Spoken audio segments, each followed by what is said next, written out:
The storm hit the coast harder than anyone expected. Dark clouds rolled across the sky, and the ocean turned violent with massive waves crashing against the rocks. Dr. Hana Kim stood near the water's edge, her equipment bag heavy on her shoulder. She needed just 3 more water samples before she could head back to the research station. The wind pulled at her jacket and whipped her hair across her face. She knelt down and filled another collection tube with seawater. The waves were getting bigger, and she knew she should leave soon. New Hadong was a young colony world, and the weather patterns were still unpredictable. She sealed the tube and placed it carefully in her bag. That's when she heard it. A sound that didn't belong to the storm. It was high-pitched and desperate, like something crying for help. Hannah stood up and looked around. The sound came again, clearer this time. It was coming from the water. She ran closer to the edge, scanning the churning waves. At first, she saw nothing but foam and dark water. Then she spotted movement. Something small was struggling in the current, being pulled toward a cluster of sharp rocks that jutted out from the water like teeth. Hannah didn't think. She dropped her equipment bag and kicked off her boots. The creature in the water let out another cry, and she could see it was losing its fight against the waves. She took a deep breath and jumped into the cold ocean. The water hit her like a wall of ice. Her muscles tensed from the shock, but she forced herself to move. She swam hard against the current, her arms burning with effort. The waves pushed her back, but she kept going. She had to reach that creature before the rocks did. As she got closer, she could see it more clearly. It wasn't like any animal she had ever seen. It looked like a wolf pup, but it had 6 legs instead of 4. Its fur seemed to glow with soft blue light, even underwater. The pup's eyes were unlike anything on Earth or in the colony records. They were crystalline, reflecting light like cut diamonds. The pup saw her coming and tried to swim toward her, but it was too weak. A wave pushed it under, and Hana dove down. Her lungs burned, but she grabbed the small creature and kicked toward the surface. The pup was heavier than it looked. Its wet fur was slick under her fingers. She broke through the surface, gasping for air. The pup coughed and wheezed in her arms. Its glow was dimming, flickering like a dying light bulb. Hannah held it tight against her chest and started swimming back to shore. Every muscle in her body screamed, but she refused to let go. A large wave lifted them up and pushed them forward.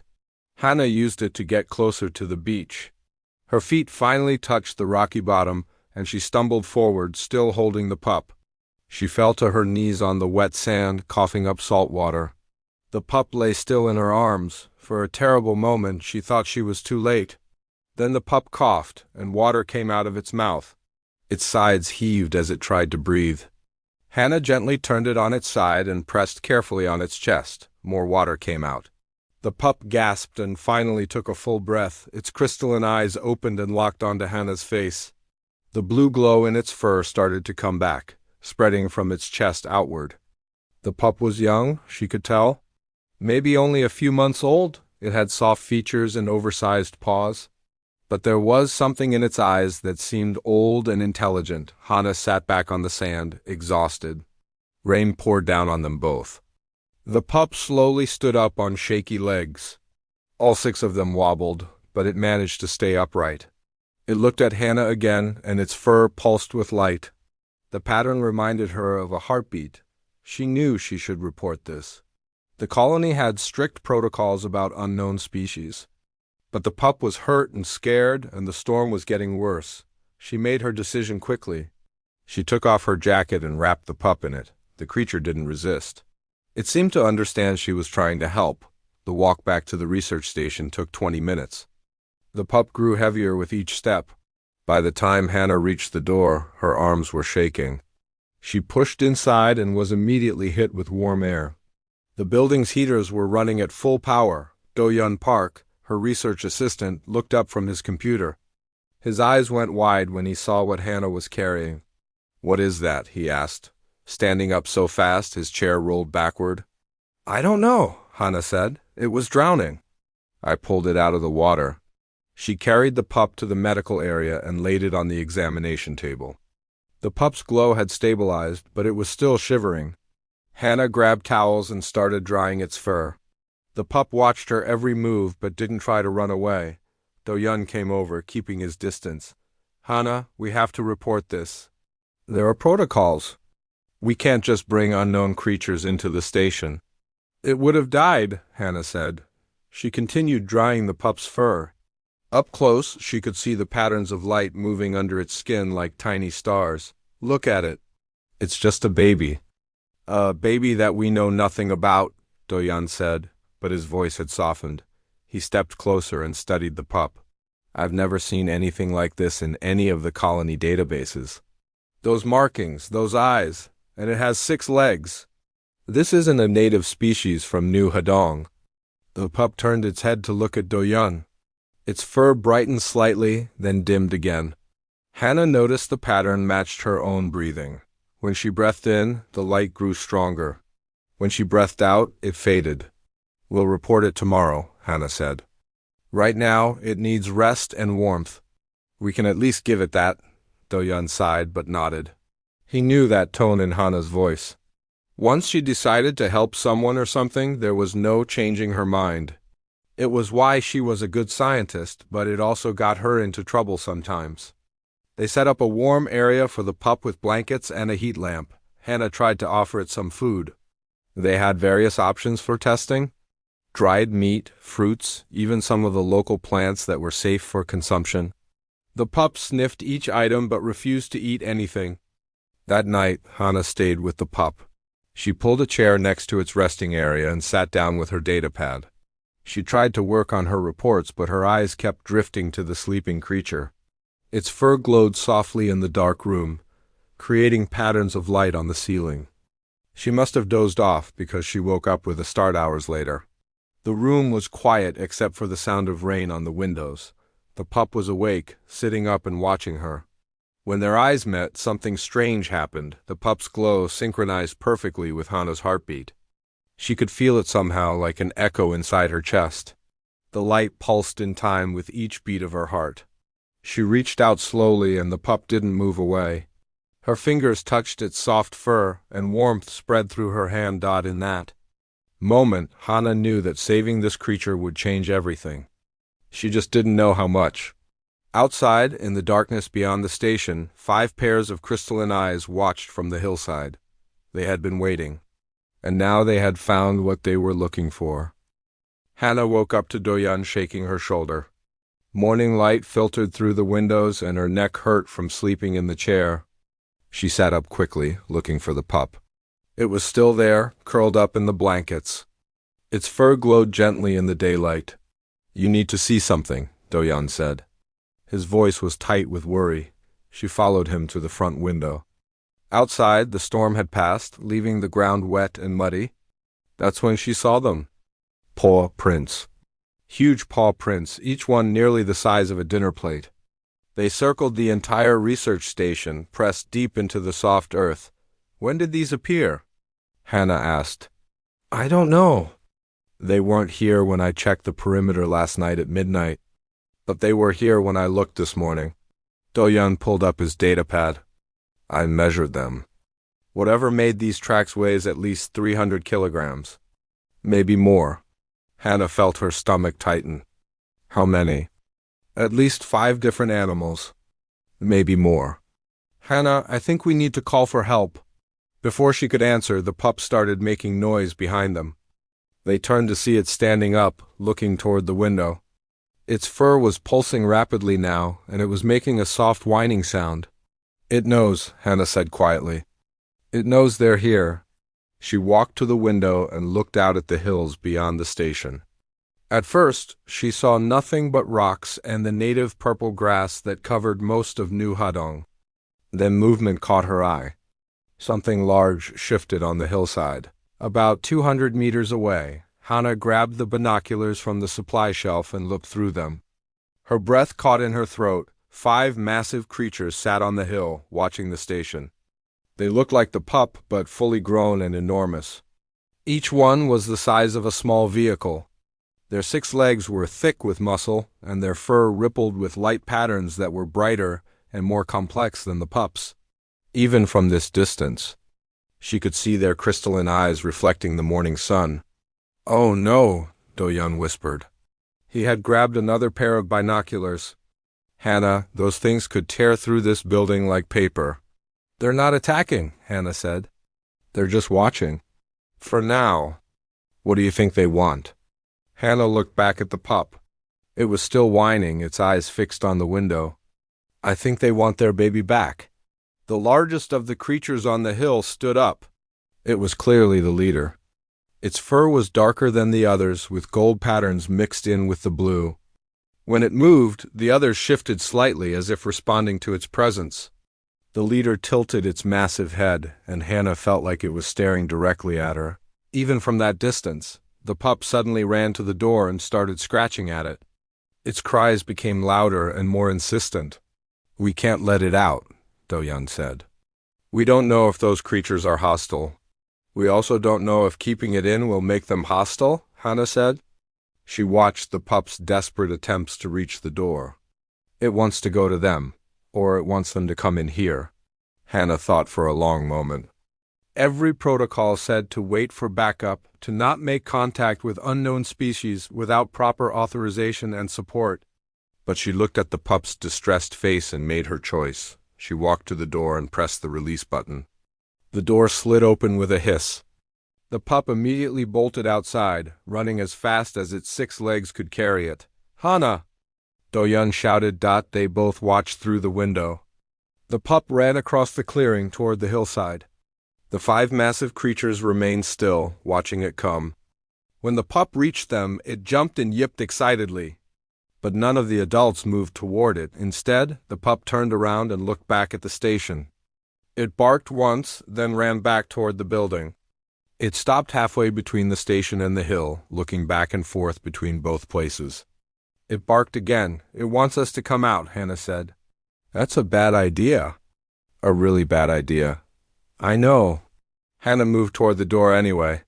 Hannah, stop. We should call Commander Minho. Get security here. These creatures could be dangerous. If they wanted to hurt us, they would have done it already, Hannah said. They've been out there all night. They could have broken in any time. But they didn't, they just waited. She stepped outside before Do-yeon could argue further. The morning air was cold and fresh from the rain.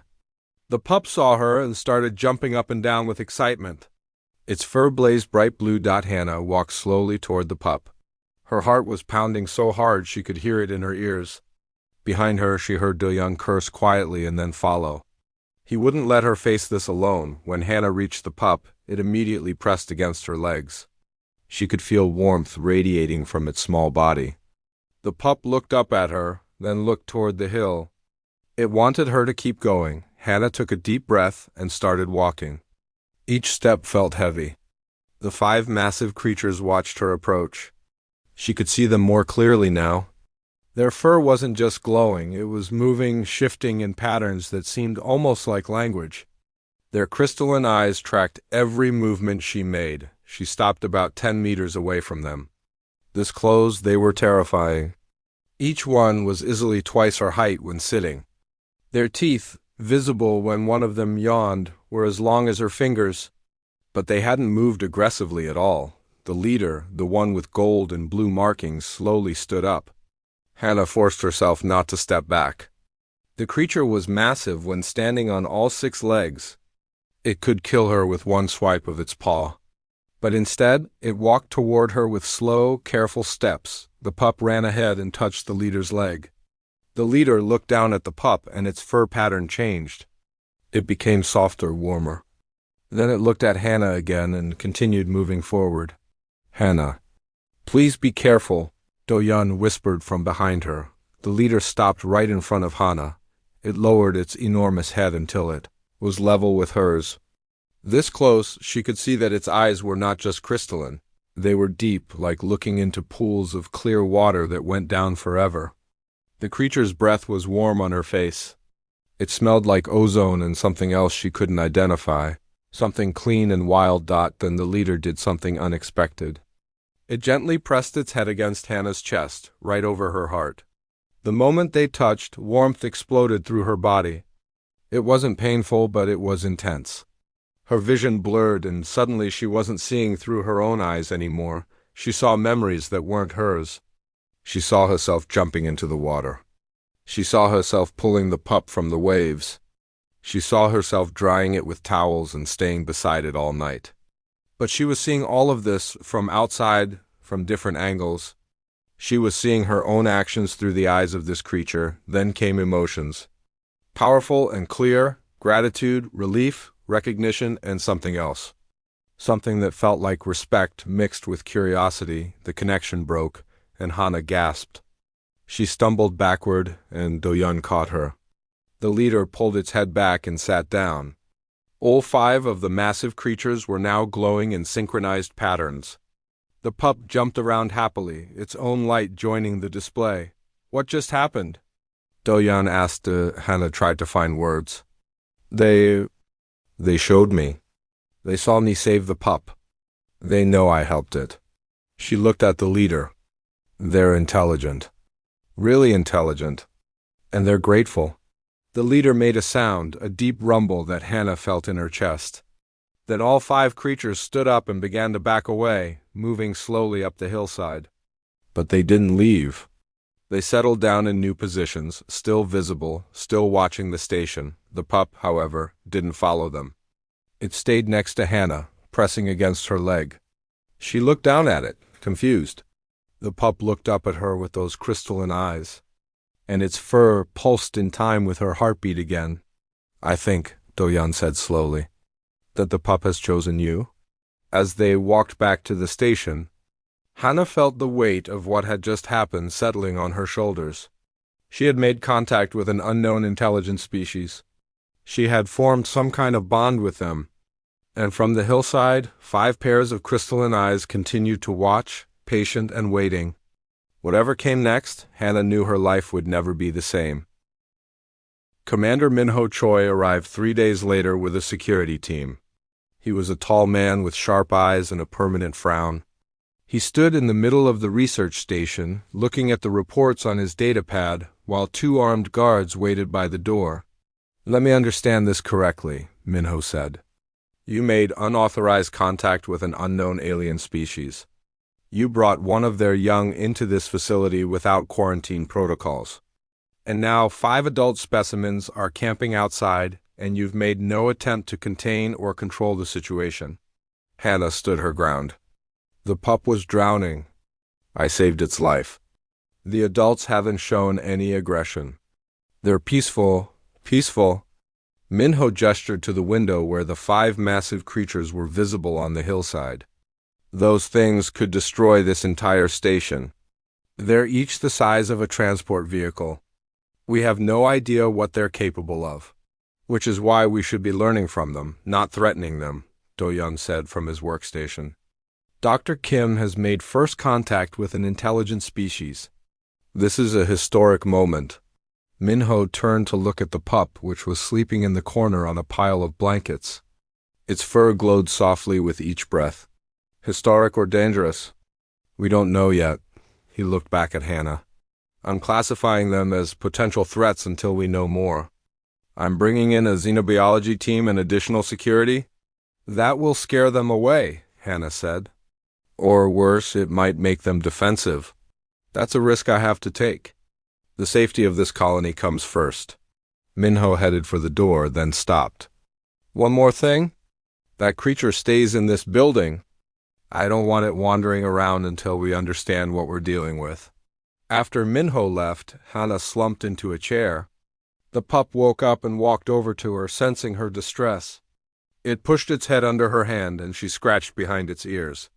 The pup made a purring sound that vibrated through her fingers. This is going to get worse, Do-yeon said quietly. Minho sees everything as either a threat or a resource.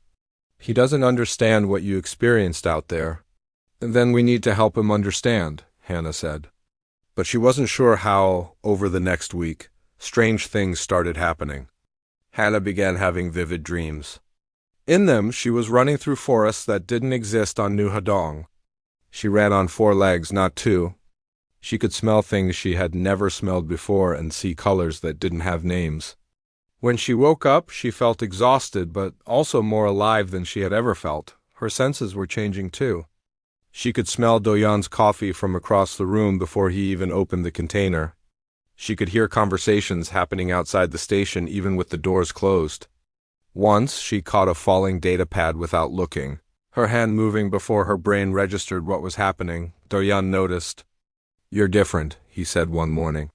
"Faster, more aware. It's like you know things before they happen?" "I feel different," Hannah admitted. "Ever since that creature touched me, something has been changing." She looked at the pup, which was always nearby now. "I think it has something to do with the bond." The pup had indeed bonded with her completely. It followed her everywhere and refused to eat unless she was present. At night it slept beside her bed. Its fur patterns had started to match her breathing and her heartbeat perfectly. Sometimes Hannah felt like she could sense the pup's emotions. Its happiness when she was near, its anxiety when she had to leave the room. On the 8th night, everything changed. Hannah woke up suddenly at midnight. The pup was standing at the window, making soft noises. Outside, she could see lights moving on the hillside. The 5 adult creatures were glowing brighter than she had ever seen them. Their patterns were complex and beautiful, creating waves of color that lit up the darkness. Hannah felt a pull in her chest, like something was calling her. The pup looked at her and whined. It wanted her to go outside. "Not this time," Hannah said. "Commander Minho said you have to stay inside." But the pull grew stronger. It wasn't coming from the pup. It was coming from outside, from the creatures on the hill. Hannah found herself walking to the door. She knew she should stay inside, but her body wasn't listening to her mind anymore. She stepped out into the cool night air. The pup ran out behind her before the door closed. Together they walked toward the hillside. The 5 massive creatures had come down from their usual spot. They were arranged in a circle in the clearing, and the space in the middle was empty, waiting. Hannah should have been terrified. Instead, she felt calm. The leader, the one with gold and blue markings, watched her approach. When she reached the circle, the creatures moved aside to let her and the pup enter. Then they closed the circle again, surrounding them. The leader stepped forward and placed its massive head on Hannah's shoulder. The other 4 creatures moved closer until they were all touching her, their bodies pressed against her arms, her back, her sides. The pup sat in front of her and placed its small paws on her hands. Then the light began. It started in the leader's body, a bright pulse that traveled through its fur like electricity. The pulse jumped to the next creature, then the next, traveling around the circle. When it reached the pup, it flowed into Hannah. She gasped as energy poured through her body. Her vision exploded with colors. She could see energy fields around every living thing. The grass beneath her feet glowed with green life force. The creatures surrounding her blazed like small suns. Even the bacteria in the soil sparkled with tiny lights, but it was more than sight. She could feel emotions from everything around her. The creatures were sharing something with her, ancient memories that flashed through her mind. She saw worlds she had never visited, species she had never imagined. She saw the creatures called Moncallers in a language that had no human words, watching over planets and bonding with beings who showed courage and compassion. She understood now. They were guardians, protectors of life across many worlds. They had been watching humans since the colony arrived. And when Hannah jumped into the water to save a drowning pup, she had proven herself worthy of their greatest gift, the gift of sight, the gift of understanding, the gift of connection to the deep language of the universe. The energy flowing through her grew more intense. It was painful now, burning through her nerves like fire. She wanted to scream, but couldn't make a sound. The pup pressed harder against her hands, and she felt its small presence anchoring her, keeping her from being swept away by the overwhelming power. Patterns began appearing on her skin. They weren't like the fur of the mooncallers, but they were similar. Crystalline marks spread across her hands and arms, glowing faint blue. They pulsed in time with her heartbeat, in time with the pup's heartbeat, in time with all the mooncallers around her. Then, as suddenly as it started, it stopped. The creatures pulled back. The light faded. Hannah collapsed to her knees, gasping for air. Every muscle in her body trembled. The pup pushed against her, whining with worry. The leader touched its head to hers one more time, gently. A single thought came through, clear and simple. Bridge. She was now a bridge between species, between worlds, between ways of understanding. Hannah looked up at the massive creature. "Thank you," she whispered. Her voice sounded strange in her own ears. She could hear harmonics in it that hadn't been there before. The mooncallers began backing away, returning to their positions on the hillside. But something had changed. Hannah could still feel them, even at a distance. She could sense their emotions, their thoughts at the surface level. They were content. They had done what they came to do. She looked down at her hands. The crystalline marks were still there, fading slowly but not disappearing completely. She could see energy fields around everything, though less intensely than during the ritual. She took a breath and smelled things on the wind that she shouldn't be able to detect from this distance. The pup looked up at her, and she suddenly understood its feelings completely. It was proud. It had helped her through the transformation. It had been her anchor in the storm of power. Do-yun ran out of the station, datapad in hand. "Hana, are you okay? I saw the lights and the readings went crazy and—" He stopped when he saw her. "Your hands. What happened to your hands?" Hannah stood up slowly. Everything felt different now. The world was brighter, more alive. She could see connections between things, invisible threads that tied all life together. "They gave me a gift," she said. "They made me a bridge? A bridge to what?" Hannah looked up at the stars above. They seemed closer now, more real. To everything. The first week after the transformation was difficult. Hannah's new senses were overwhelming. She could hear conversations from 3 buildings away. The smell of the cafeteria's breakfast made her feel sick from half a kilometer's distance. Bright lights hurt her eyes. She had to wear dark glasses even indoors. Worst of all were the emotions. She could feel what everyone around her was feeling. Do-yun's worry came off him in waves of gray energy. The security guard's fear appeared as sharp red spikes when they looked at the mooncallers. She felt everything, and it was exhausting. The pup stayed close to her constantly. When the sensory overload became too much, it would press against her, and somehow that helped. The pup filtered the input, made it manageable. Hannah realized it was teaching her, showing her how to control her new abilities. She named the pup Bile, which meant star in Korean. It fit. The pup's fur sparkled like starlight, and it had guided her through the darkness of transformation. Do-yun helped too, in his own way. He brought her meals when the cafeteria was too loud. He dimmed the lights in the lab. He spoke quietly and gave her space when she needed it. But he was also frightened. She could feel his fear every time he looked at the marks on her hands. "I'm still me," she told him one afternoon. "I'm just more now, I know," Do-yun said. But his emotions told a different story. He was scared of what she had become. Commander Minho was worse. He came back 2 weeks after the transformation with a full xenobiology team. When he saw the crystalline marks on Hannah's skin and heard about her new abilities, his face went hard. "You let them experiment on you," he said. "They didn't experiment. They shared something with me. A gift that changed your DNA, a gift that makes you more like them than human." Minho pulled out his datapad. "Dr. Kim, I'm removing you from active field duty. You need to go through full medical and psychological evaluation." "I'm fine." "Better than fine. I can help you understand them now. I can feel their intentions. They're not dangerous." "That's exactly what worries me. You're compromised. You can't be objective about these creatures anymore." Minho looked out the window at the mooncallers on the hillside. "I'm authorizing a capture operation. We need to study at least one of them in controlled conditions." "No," Hannah said. The word came out harder than she intended. "That's a mistake. They'll see it as an attack." "Your opinion is noted. But this is my decision." Minho headed for the door. "And Dr. Kim, if you interfere, you'll be charged with obstruction. These creatures have changed you. I can't trust your judgment anymore." After he left, Hannah sat down heavily. She could feel the mooncallers' emotions from outside.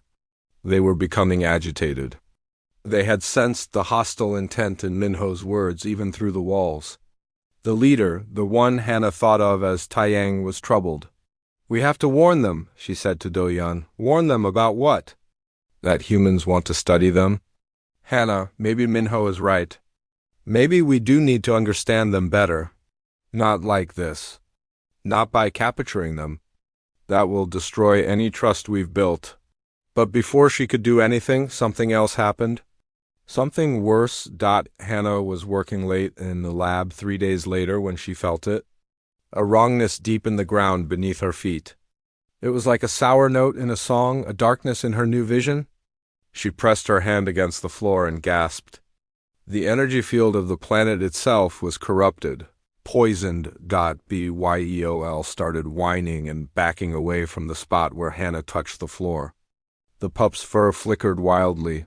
Showing distress, Hannah closed her eyes and focused her enhanced senses downward into the earth. What she saw made her feel sick. There was something down there, deep in the planet's core. It was alive, or at least conscious. And it was hungry. Dark tendrils of energy spread through the ground like roots. They were feeding on something, growing stronger.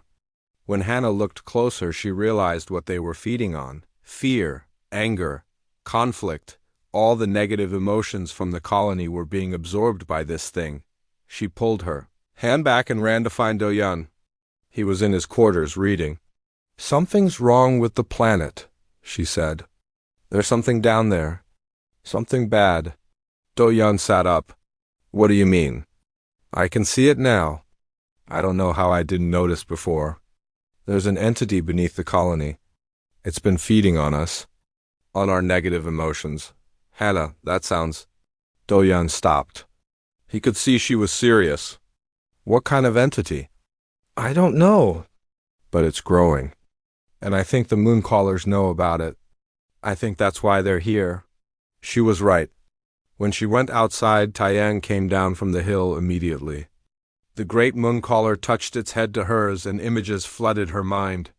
She saw the entity as the moon callers understood it. A parasite brought to the planet accidentally during terraforming. It had been trapped in ancient ice and woke up when humans began heating the planet. The moon callers had been fighting it for years, containing it. But it was getting stronger. Human emotions were more intense than the native life of New Hadong. The entity fed on human fear and anger and grew fat on it. Now it was almost strong enough to break free completely. When that happened, it would consume the entire colony. Everyone would die, their life force drained to feed the endless hunger below. Hannah broke the connection, breathing hard. "We have to tell Commander Minho." But when she did, he didn't believe her. An energy entity feeding on emotions? "Dr. Kim, that's not science. That's fantasy." Minho shook his head. "This is exactly why I can't trust your judgment. Whatever those creatures did to you has affected your mind. My mind is fine. I'm seeing something real. Check the seismic data. Check the energy readings from the deep sensors. I've checked them. There are some anomalies, but nothing that suggests a conscious entity." Minho stood up. "Dr. Kim, I'm officially placing you on medical leave. You need rest and treatment. And I'm moving forward with the capture operation tomorrow. We need to study these moon callers before they spread whatever delusion they gave you to anyone else." Hannah felt panic rising in her chest. Tomorrow, Minho would try to capture one of the moon callers. The creatures would defend themselves. People would get hurt. And all that fear and violence would feed the entity below. Making it even stronger, she ran outside and felt the wrongness in the ground growing. She could see dark energy rising from the earth like steam, invisible to normal eyes but clear to her enhanced vision. The entity was already feeding on the increased tension in the colony. It knew what was coming tomorrow, and it was excited. That night, strange things started happening across the colony. People had nightmares. Arguments broke out over small things. 2 scientists got into a fistfight over a missing data file.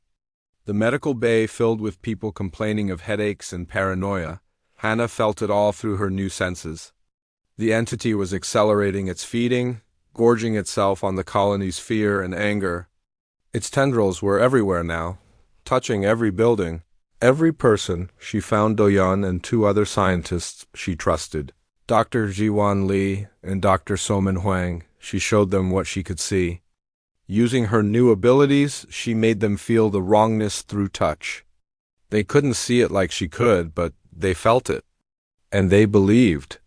"We have to stop Commander Minho's operation," Jiwan said. "If there's fighting tomorrow, this thing will become unstoppable." "Minho won't listen," Soman added. "He thinks Hannah is delusional." "Then we go around him," Hannah said. She looked at Bile, who was pressed against her leg, trembling. "We find where this entity is strongest and we deal with it ourselves? How?" Doyan asked. Hannah touched her connection with Taiyang, reaching out with her mind. The great mooncaller responded immediately, sharing information. There was a place deep in the geothermal nexus beneath the mountains. That's where the entity was centered. That's where they had to go. "The mooncallers have been fighting it alone," Hannah said. "But they're losing. They need help. They need someone who can bridge both worlds. They need me." "And us," Doyan said firmly. Jiwan and Soman nodded in agreement. Hannah felt gratitude wash over her. "We leave at dawn, before Minho's operation begins." She looked toward the mountains in the distance. "We're going to save this colony. All of us together." Outside, the mooncallers began gathering, their fur glowing brighter than ever. They knew the time had come. The battle for New Hadong was about to begin. They left before sunrise.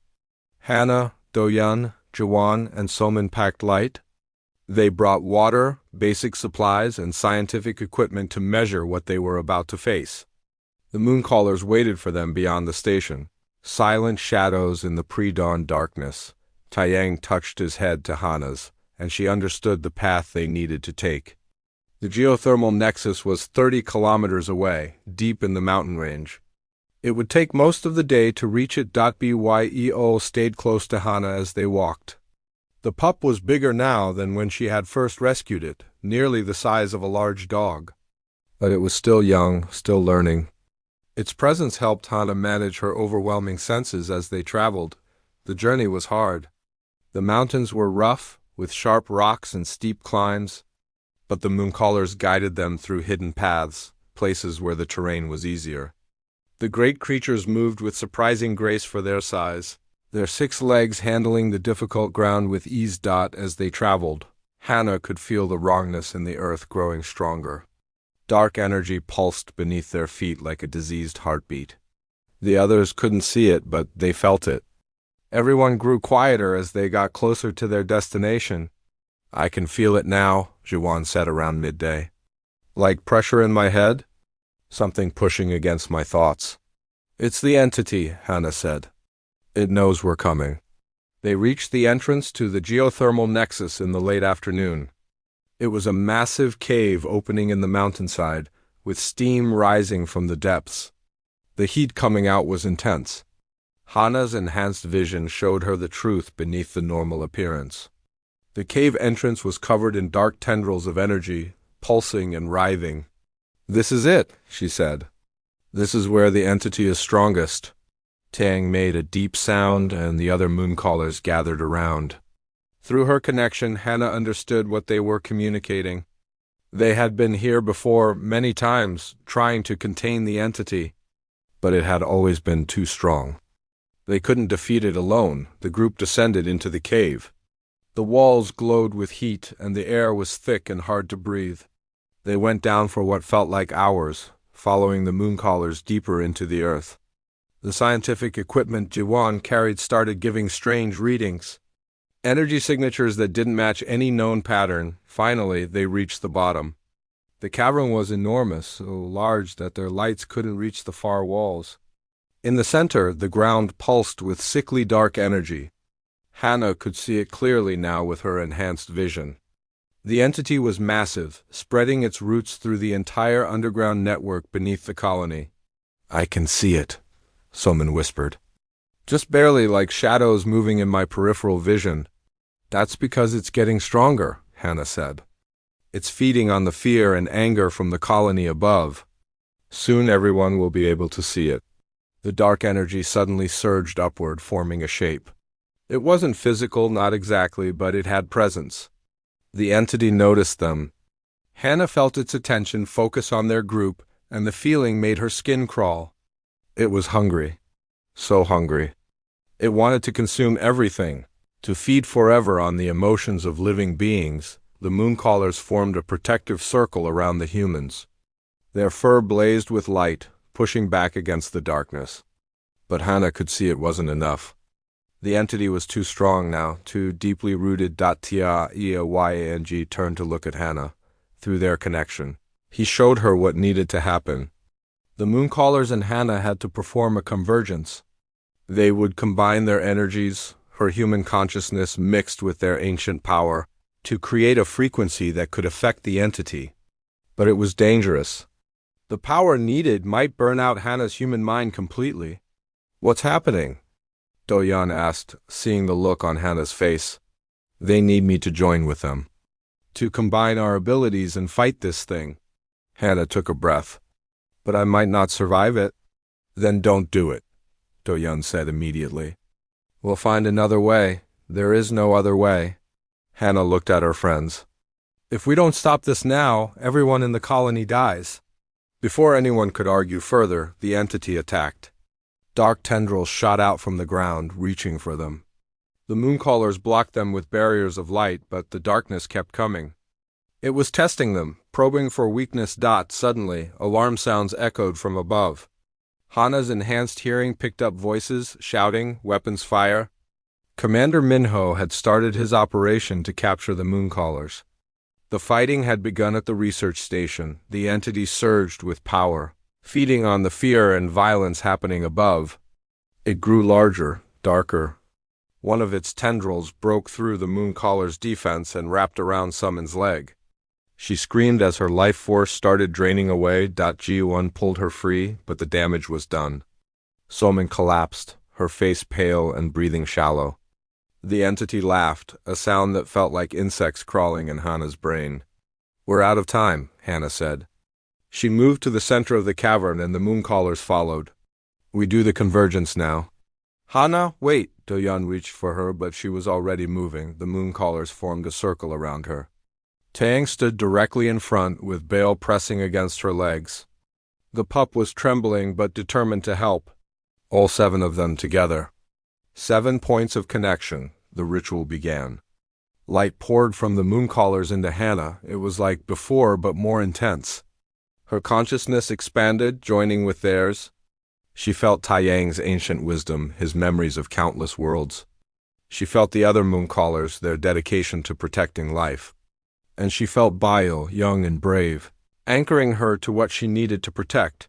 But she also felt her human perspective, her compassion, her stubborn refusal to give up. That was what made her different. That was what made her valuable to this convergence. Their combined light grew brighter, pushing back the darkness. The entity recoiled, hurt by the purity of their connection. A frequency built in the air, a sound that wasn't quite sound, more like a vibration in reality itself. Then everything went wrong. The cavern entrance exploded inward. Commander Minho and his security team burst in, weapons raised. They saw the Mooncallers glowing around Hannah and assumed the worst. "Stand down," Minho shouted. "Release Dr. Kim." "No," Do-Yeon yelled. "You don't understand." But Minho's team opened fire. Energy weapons hit the Mooncallers' light barrier. The disturbance broke the convergence. The ritual fell apart, and the entity surged forward with a triumphant roar. Dark tendrils shot everywhere. 3 soldiers were caught immediately, their screams cut short as their life force drained. The entity had been starving for so long, and now it could feed freely. It grew massive, filling half the cavern. Commander Minho finally saw what they were fighting. His face went white with horror. "What is that thing?" "The real threat," Hannah said. She was on her knees, exhausted from the broken ritual. "The thing we were trying to stop before you interrupted." The entity attacked again. The remaining soldiers fired their weapons, but energy beams passed through the darkness without effect. It wasn't physical. Standard weapons couldn't hurt it. Minho looked at his fallen soldiers. At the growing darkness, at the mooncallers desperately trying to hold it back with their light. Understanding finally dawned on his face. Tell me what to do. Protect us, Hannah said. We need to complete the convergence. Don't let anything interrupt us again. Minho nodded and ordered his remaining troops to form a perimeter. Do what you need to do. We'll cover you. Hannah stood up. Her body was shaking, but Baal pressed against her legs, lending her strength. The mooncallers reformed their circle. This time they had humans protecting them. Enemies had become allies. The convergence began again. Light poured between them, building faster now. Hannah's mind joined fully with the mooncallers. She saw through all their eyes at once, felt through all their senses. The power was overwhelming, but Baal kept her anchored to herself, to her humanity. The frequency built again, stronger this time. It resonated through the cavern, through the mountain, through the earth itself. The entity writhed, trying to escape. But the mooncallers had it surrounded with barriers of light. Then Hannah understood what needed to happen. They couldn't destroy the entity. It was too deeply connected to the planet now. But they could change it. Transform it. Give it a different purpose. She pushed her human perspective into the convergence. Her compassion, her understanding, her refusal to see things as simple enemies. The entity wasn't evil. It was just hungry, consuming without understanding what it destroyed. The frequency shifted, becoming something gentler. Instead of attacking, it offered. Instead of destroying, it transformed. The entity's darkness began to change. Hannah showed it through the convergence what it could become. Instead of feeding on fear and death, it could nurture life. Instead of consuming, it could give. Its hunger could become purpose. The transformation was painful for the entity. It fought against the change. But the combined will of 7 beings, bridging 2 species, was stronger than its resistance. Slowly, the darkness turned to golden light. The hunger became something else, something beautiful. The entity's tendrils, which had been draining life, began returning energy to the soil. The wrongness in the earth faded, replaced by healthy energy flow. The entity had become a symbiote, part of the planet's ecosystem, nurturing instead of consuming. The convergence ended,